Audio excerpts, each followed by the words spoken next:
Assalamualaikum warahmatullahi wabarakatuh.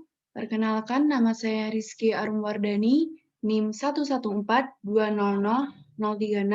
dari Prodi Teknik Lingkungan dari kelas E. Di sini saya akan memaparkan sebuah PowerPoint guna memenuhi tugas pengganti UAS mata kuliah Bela Negara dan Widya Muatiasa dengan dosen pengampu Bapak Adit Padu Wicaksono, SSI, MSc.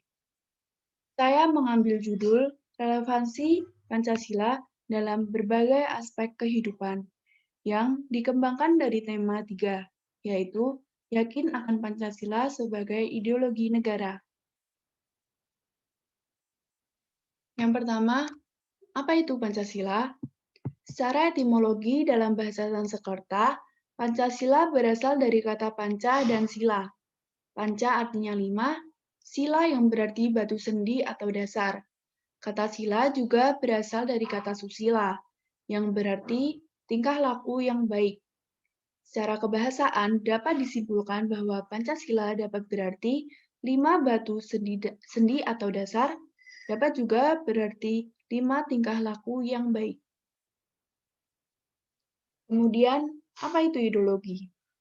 Ideologi berasal dari kata idea, berarti gagasan, konsep, pengertian dasar, cita-cita, dan logos yang berarti ilmu. Kata idea sendiri berasal dari bahasa Yunani eidos yang artinya bentuk.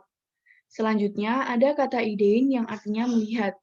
Secara harfiah, ideologi berarti ilmu pengertian-pengertian dasar, cita-cita yang bersifat tetap yang harus dicapai, sehingga cita-cita yang bersifat tetap itu sekaligus merupakan dasar pandangan atau faham, menurut Kaelan 2005.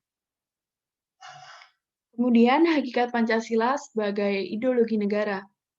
Pancasila pada hakikatnya itu bukan hanya merupakan suatu hasil perenungan atau pemikiran seseorang atau kelompok orang, sebagaimana ideologi-ideologi lain di dunia. Pancasila berbeda. Pancasila diangkat dari nilai-nilai adat istiadat, nilai-nilai kebudayaan, serta nilai religius yang terdapat dalam pandangan hidup masyarakat Indonesia sebelum membentuk negara. Unsur-unsur yang merupakan materi atau bahan Pancasila tidak lain diangkat dari pandangan hidup masyarakat Indonesia sendiri, sehingga bangsa ini merupakan kausa materialis atau asal bahan Pancasila. Kailan dan Ahmad Zubaidi 2007. Nilai-nilai Pancasila terdapat 3 nilai. Yang pertama adalah nilai dasar, yaitu hakikat kelima sila Pancasila, yaitu ketuhanan, kemanusiaan, persatuan, kerakyatan, dan keadilan.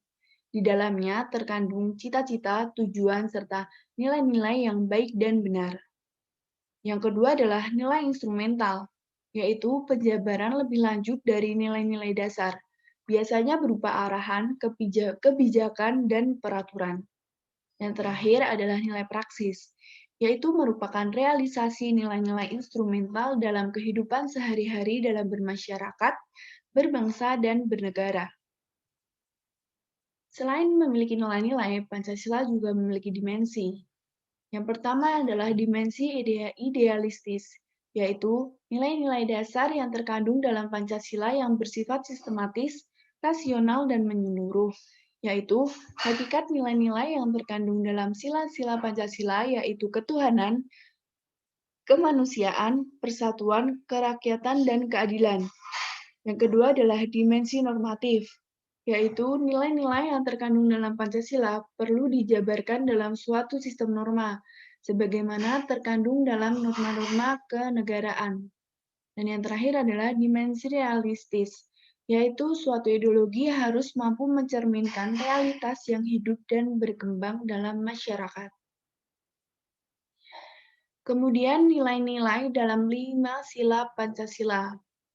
Yang pertama adalah sila pertama, ketuhanan yang Maha Esa, yaitu masyarakat Indonesia berhak memeluk agama dan kepercayaannya masing-masing.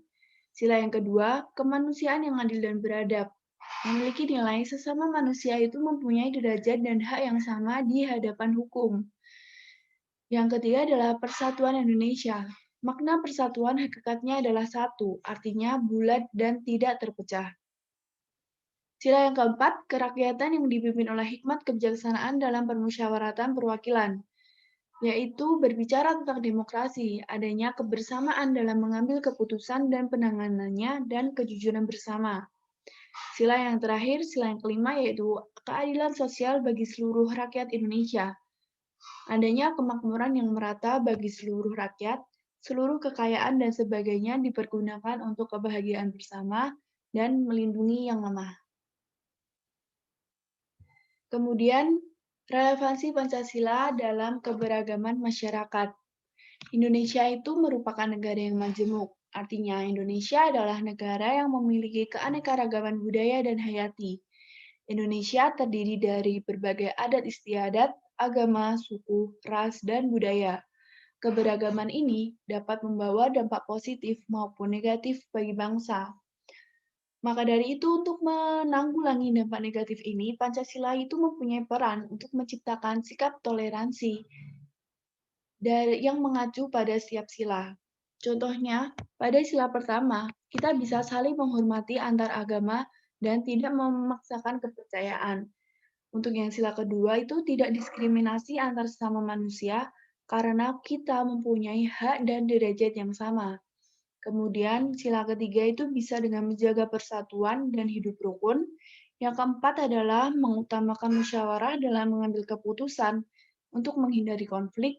Dan sila yang kelima itu bisa dengan cara menghormati hak dan kewajiban orang lain. Kemudian relevansi Pancasila di era globalisasi. Globalisasi adalah ketergantungan yang semakin meningkat antara bangsa-bangsa di sebuah sistem dunia yang terhubung secara ekonomi dan melalui media massa serta sistem transportasi modern. Mainarno Widianto Halida 2015. Maka dari itu, dalam menghadapi era globalisasi, Pancasila dianggap mampu beradaptasi dan menyesuaikan diri seiring dengan perkembangan zaman. Dalam hal ini, nilai-nilai Pancasila berperan sebagai filter atau penyaring bagi masyarakat Indonesia dalam menghadapi arus globalisasi. Yang selanjutnya adalah relevansi Pancasila dalam kehidupan sosial budaya. Sosial budaya masa kini sudah menyimpang dari nilai-nilai moral yang berlaku dalam masyarakat. Penyimpangan ini dapat kita lihat dan dominan pada generasi milenial yang sekarang mencontoh budaya barat, misalnya seperti cara berpakaian dan kebiasaan perilaku seperti narkoba, alkohol, dan seks bebas, dan lain-lain. Maka dari itu, etika dan moral itu menjadi dasar dalam perkembangan sosial dan budaya di Indonesia. Salah satu cara untuk terhindar dari penyimpangan tersebut adalah dengan membangun etika dan moral yang baik. Jadikan Pancasila sebagai pegangan bagi masyarakat Indonesia seluruhnya. Kemudian, relevansi Pancasila dalam kehidupan politik. Pancasila ditempatkan sebagai bagian yang paling tinggi dari model piramida hukum Indonesia. Sebagaimana hal ini dijelaskan oleh Siddhartha, bahwa Pancasila menjadi bintang pemandu atau lifton, yang lapisan-lapisan materinya berisi substansi hukum dan tiang kerangkanya struktur hukum, serta lingkungan kehidupannya adalah budaya hukum.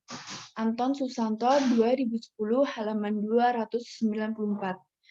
Pancasila itu merupakan sumber dari segala sumber hukum, yang berarti semua peraturan perundang-undangan yang ada di Indonesia haruslah sesuai dan bersumber pada Pancasila.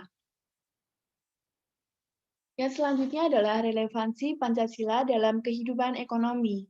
Indonesia itu menganut sistem ekonomi Pancasila, yaitu suatu sistem ekonomi atau sistem perekonomian yang berbeda dengan sistem ekonomi kapitalis atau sistem ekonomi sosialis.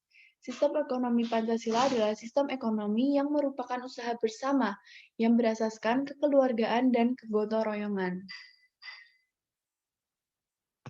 Dari semua itu dapat kita ambil kesimpulan.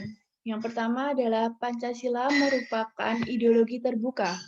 Artinya adalah Pancasila dapat berinteraksi dengan perkembangan zaman dan adanya dinamika secara internal. Jadi nilai-nilai Pancasila itu tidak akan kadaluarsa dan tetap dapat menyesuaikan diri. Dan ciri khas ideologi terbuka ialah bahwa nilai-nilai dan cita-citanya tidak dipaksakan dari luar, melainkan digali dan diambil dari kekayaan rohani, moral, dan budaya masyarakatnya sendiri. Kemudian Pancasila adalah sumber dari segala sumber hukum, yang artinya segala sumber hukum itu mengakibatkan nilai Pancasila akan selalu relevan dengan segala aspek kehidupan.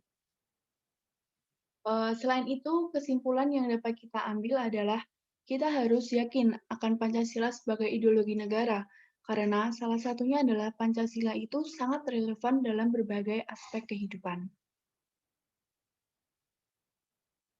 Dan berikut merupakan daftar pustaka dari materi-materi yang saya ambil.